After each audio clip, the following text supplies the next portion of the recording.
What's up, everyone? It's Caddy with Money Investing, and yet another flat day. The markets are really just not interested in going anywhere. We've got the S&P 500 here down 1 basis point. We've got the Nasdaq index here also flat on the day, and the Dow Jones also barely up on the day. The Nasdaq was up 3 basis points, and the Dow Jones simply just selling off a little bit over 23 basis points. So overall, a very, very flat day because we are at a very critical area of resistance. There's a battle between the bulls and the bears going on, as we talked about in our previous videos. And Tesla reported their numbers. A big drop in earnings. We already knew that was going to happen. We knew the earnings, EPS, and the net income was going to drop. But the main key question was going to be on margins. I will be doing a more separate, more dedicated video on a Tesla later today. So hope you guys enjoy this video. Find it helpful. If you do, make sure that you drop a like. Don't forget to subscribe to the channel. If you're just joining us for the first time, the link to our Discord and Patreon is going to be down below if you're interested in joining. And of course, getting access to that 16% annual discount. I think there's only one spot left for the early bird, and after that, it will go away for good. So link is going to be down below if you're interested in joining us. So this right here, S&P 500 ends Wednesday flat as investors digest major earnings from the likes of Netflix, Morgan Stanley, and of course Tesla as well. So Sandy Bragger, who's the Aspirant's chief client officer, says, and I quote, "The market's really been sort of a ho-hum in this earnings season so far. We've been concerned about shrinking corporate profits and earnings going lower, and that is starting to play out certainly in companies that have reported so far, but the market hasn't really been reacting too much to that." And that is so beyond true, because if you look at Netflix and Tesla, both of their earnings have declined on a year-over-year basis. They have come down by not a small amount. They've come down by over 20, 25, 30% on a year-over-year basis. And we already know S&P 500 expectations for this quarter are a little bit over 5 to 6% decline on a year-over-year basis. Now, last year, we had the outsized gains from energy to keep earnings afloat. This year, we don't have that. This year, even oil prices have been selling off. So if you come over to crude oil, it's once again back lower, trading now under that support of $80 a barrel, trading as low as 78.50, selling off another 0.5%. So of course, we've seen some rallies in the third quarter here because in the second quarter here because of the supply cuts, but we're now starting to roll right back down, and earnings have not been great so far from the tech companies that have been reported. And maybe I did overestimate Tesla's potential and its ability to keep margins steady, but from all the earlier reports that I'm seeing, margins also did come down, which again, I'll talk about in a more detailed video later today. Meta has started its latest round of layoffs, focusing on technical employees, so more job losses and earnings also declining. That pretty much paints the entire picture of what 2023 is going to be from a more economic standpoint. Tesla net income and earnings dropped more than 20% from last year, so EPS came in at 85 cents versus 85 cents. 23.3 billion was the revenue versus 23.21 billion, and net income came in at 2.51 billion, down 24% from last year, while GAAP earnings came in at 73 cents, down 23% from year-over-year basis. So yeah, that's not great numbers that any growth investor want to hear, but that's where we are at the moment. And again, I will be doing a more separate, more dedicated video on Tesla here shortly. I don't want to spend too much time on this. I want to give you guys a little bit of a broader picture in this market update, and of course, dive deeper into Tesla's numbers here shortly after. So it was down a little bit over 6% after hours. So futures right now are very flat. They're not moving lower despite Tesla selling off here. Nasdaq futures are down about 28, 30 basis points. We got the Dow futures slightly lower, 3 basis points, and S&P futures down 17 basis points as well. So this right here, the state of the market. So healthcare was very much split. Medical devices did a lot better than healthcare plans. It was a huge split there. I mean, UNH, we've got CVS, all these companies selling off, with Abbott Laboratories, EW, BSX, they're all pushing higher on the day. Amazon here pushing up almost 2%, Tesla down 2% on the day, and then under 6% after hours. So it's going to be most likely cash secured puts if Tesla keeps on selling off. Nvidia managed to close green yet again. Semiconductors were very flat, some higher, some lower. Apple and Microsoft were very flat. On the day, Apple slightly higher, and then financials also very flat on the day. So it was mostly a mixed day, and markets really just traded sideways, and that's really what we anticipated also, just a lot of sideways consolidation for the market. So this right here, lean hogs, volatility, cocoa prices, feeder cattle, oats all pushing higher with natural gas, lumber prices, coffee, and rough rice selling off with real estate, utilities, financials, and healthcare, the best performing sectors on the day. And energy, materials, and technology, comm services all pulling back. In the last 1 week, we've got financials kind of taking the charge here, and over the last 1 month, almost all 11 sectors in the S&P 500 are pushing higher in green. It does seem like a little bit of a risk-off environment because Bitcoin and the Ether, they're both selling off here. Ethereum's back under 2,000, Bitcoin's back under 29,000. So we are seeing a little bit of a risk-off environment from the market. Now, a couple of things that I want to point out is that we are starting to see that correlation break apart, because if you take a look at the US 10Y, and if you make that comparison to the market and how we're actually trading, so I think it's going to be this chart over here. Let me just zoom in on that, US 10Y on the daily chart. Yields have been pushing higher, right? So I did a video on this yesterday, so make sure that you do check that out if you haven't already. It's a really, really important and interesting video where I go over both the S&P 500 and the 10-year yields and how they are breaking down that correlation with each other, because every single time you'll notice when the 10-year yields have gone up, the markets have gone down and vice versa. So what you'll notice is this right here is a time period where yields were coming down. This right here, markets were going higher.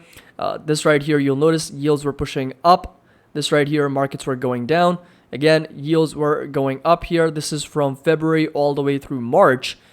February all the way through March, markets going down.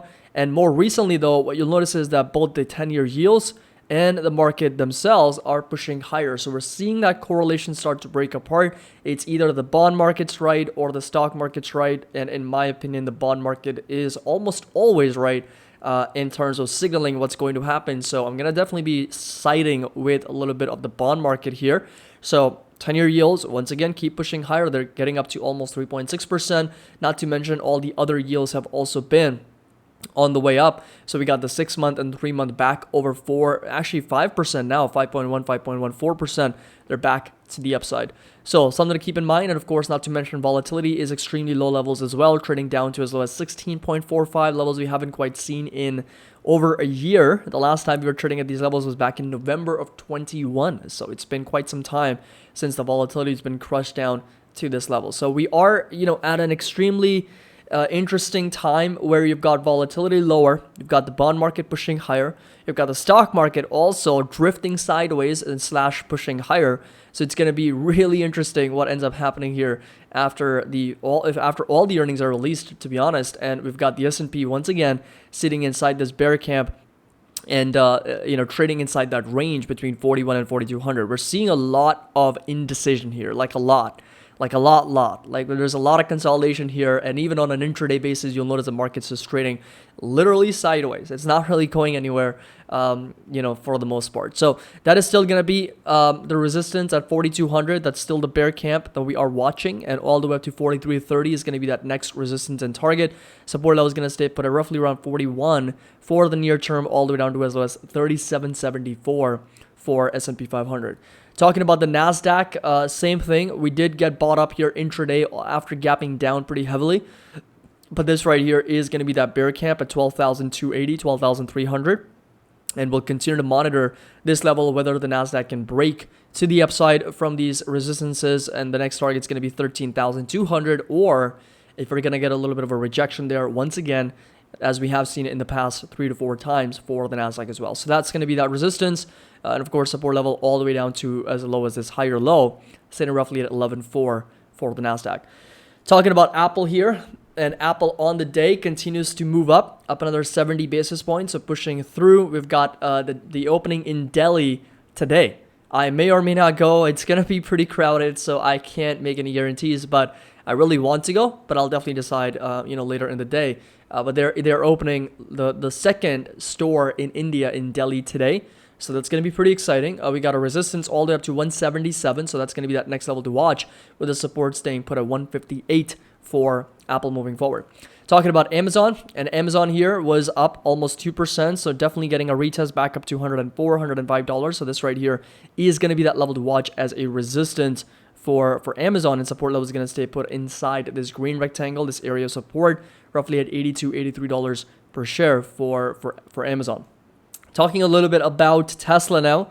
And Tesla after hours definitely selling off quite a bit, down over 6%, and coming down to now under 176. I mean, it was pretty clear, right? If margins came in strong, Tesla was going to rally. If margins came in weak, Tesla was going to sell off. And margins apparently did come in a little bit shy of what the expectations might have been. And the stock is down over 6%, coming down to 169. So trading now under 170 at the moment. So we'll continue to monitor this for the remainder of this week.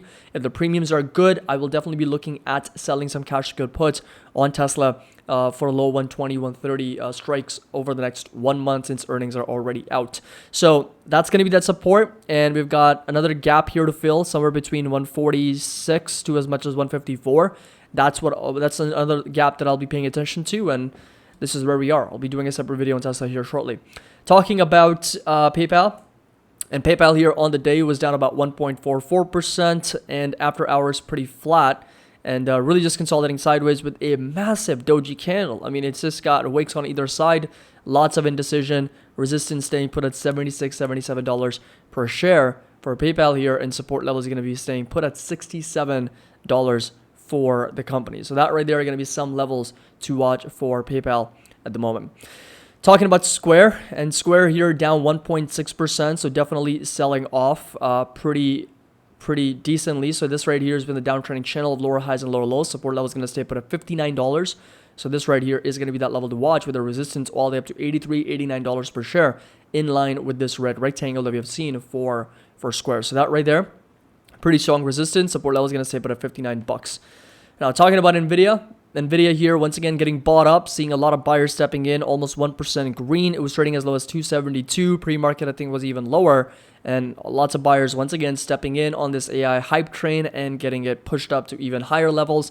$280 is going to be that resistance. That was literally the high for the day, all the way up to as much as 292. And, of course, we got a pretty small gap to fill here, and support all the way down to as low as 208.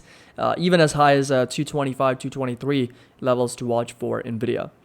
Talking about Advanced Micro Devices and AMD here, pushing up 18 basis points. Not a whole lot, but definitely been selling off a little bit more. $102, sold off a little bit over 14, 15%, coming down to now sub 90. And the support level is going to stay roughly down to 79, close to $80 per share for Advanced Micro Devices moving forward. So that right there is going to be that level to watch for AMD.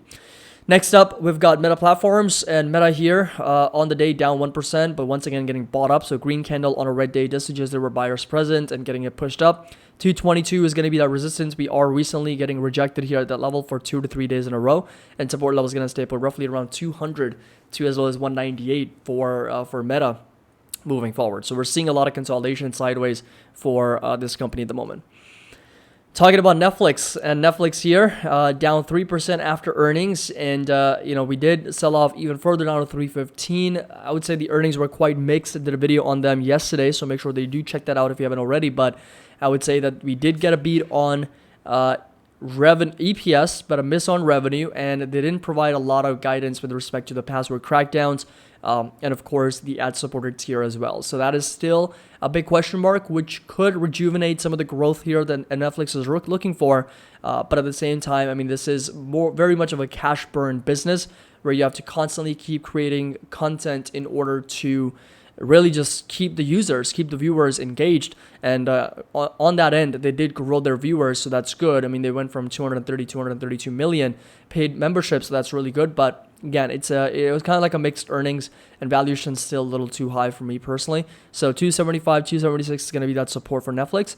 Resistance is going to stay at roughly $365 to $380. Talking about Google here. And Google on the day, flat, down about 10 basis points, not really moving much. And there is, not a lot of price action for a lot of these companies, right? We're just trading sideways for the most part. $109 is going to be that resistance with the support roughly at 101 for Google. So right now, again, we're just consolidating sideways. That is the price action that we're seeing for Google. Talking about Microsoft, and Microsoft here also up over the 3 basis points, so not really moving much, consolidating sideways in that range. Resistance at 292. I've got a support pinned down at 246. That's going to be the level to watch for Microsoft. And last but not least, we got Shopify. And Shopify here on the day also just down about 30 basis points, moving sideways. Resistance all the way up to $54 with the support at 41 bucks, and we are slowly and steadily kind of making progress here on the way up. So that's going to be it for today, everyone. Markets here very much sideways, consolidating, not really moving all that much. Earnings here, Netflix, Tesla, some of the big companies are reporting declines on a year-to-year basis, and that's exactly one of the reasons why the earnings recession is very much a likelihood or likely scenario to play out in 2023 over the next few months. So hope you guys enjoyed this video, found it helpful. If you did, make sure that you drop a like, subscribe to the channel if you're just joining us for the first time. The link to our Discord and Patreon is going to be down below. There is a 16% annual discount available for you to take advantage of, and of course access all the Binance alerts, options alerts, trade ideas, and private videos as well. As always, happy investing. I'll see you all in the next video.